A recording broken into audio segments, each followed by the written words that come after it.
কি ব্যাপার মেয়েটার হাতে কি? এইদিকে শোন। মা, তোর হাতে কি? কিছু না মা। মিথ্যে কথা বলাচ্ছে, আমি জানি তোর হাতে কিছু আছে। কি এটা দেখি তো। এ কলা, তুই জানিস না এই কলাগুলো আমি খাওয়ার জন্য রেখেছি?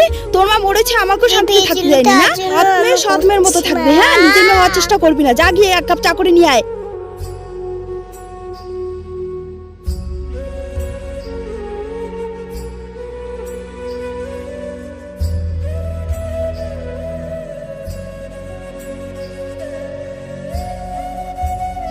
মা, তোমার চা।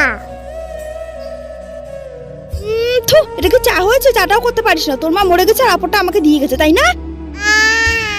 ও কি মাথা ব্যথা করছে, মাথা যন্ত্রণায় ফেটে যাচ্ছে। আর সারাদিন তো চিল্লাল্লা করতে ভালো লাগে না। ব্যথা করছে? কোথায় মাথা ব্যথা করছে? আমি তোমার মাথা টিপে দিচ্ছি। সরি সোনা, আমাকে ক্ষমা করে দিস বাবা। আমি বুঝতে পারিনি তুই আমাকে এত ভালোবাসিস। রিয়া, তোর সাথে কোনোদিন ওইরকম করবো না।